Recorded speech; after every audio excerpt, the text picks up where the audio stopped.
Hello friends, আজকে আমি নিয়ে চলে এসেছি বাসি ভাতের মিক্সড ফ্রাইড রাইস। দেখো আমার যা যা লাগবে আমি কিন্তু নিয়ে নিয়েছি জিরে, কাঁচা লঙ্কা, আলু, গাজর, পেঁয়াজ কোচানো আর ডিম, আর সাথে এই ভাতটুকু। এবার আমি তেলটা গরম করতে দিয়ে দেবো।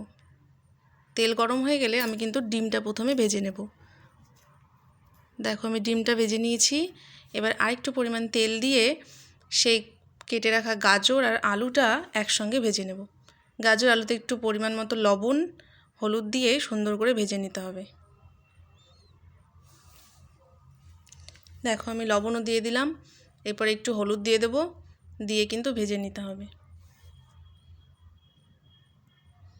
অনেকে বাসি ভাত খেতে পছন্দ করে না, যদি এইভাবে বাসি ভাতটাকে ভেজে দেওয়া যায় তাহলে কিন্তু চেটেপুটে খেয়ে নেবে, আর কিন্তু কেউ বুঝতেও পারবে না যে এটা বাসি ভাত ছিল। তো চলো, আমার গাজর ভাজাও হয়ে গেছে, গাজর আলুটা। এবার আমি এটাকে তুলে নেব। তুলে নিয়ে সেই তেলে ফোড়ন দিয়ে দেব, কাঁচা লঙ্কা আর জিরে ফোড়ন দিয়ে পেঁয়াজ কুচিটা দিয়ে দেব।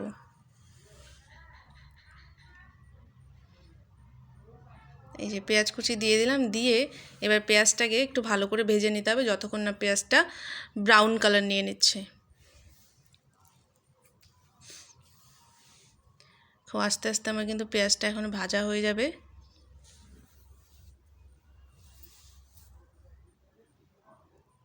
দেখো ইতিমধ্যে পেঁয়াজটা ভাজাও হয়ে গেছে। এবার পেঁয়াজ ভাজা হয়ে গেলে সেই ভাতটা আমি কিন্তু এবার দিয়ে দেবো এর মধ্যে।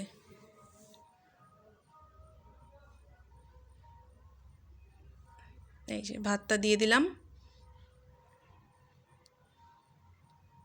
ভাত দিয়ে এরপরে এর মধ্যে পরিমাণ মতো লবণ এবং হলুদ দিয়ে আবারও ভালো করে নেড়ে চেড়ে নিতে হবে।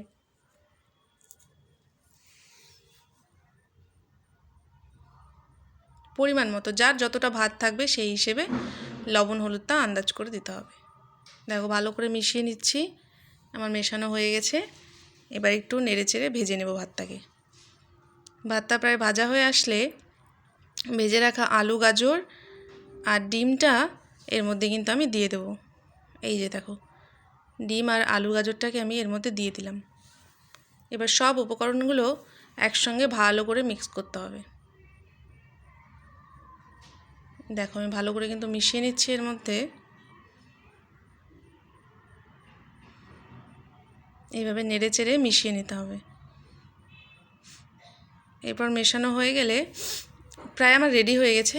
এবার আমি এই যে গরম মশলা গুঁড়োটা দিয়ে দিলাম, দিয়ে এবার একটু নেড়ে চেড়ে গরম মশলাটাকে ভালো করে মিশিয়ে নিয়ে এবার কিন্তু আমি এটা নামিয়ে নেব।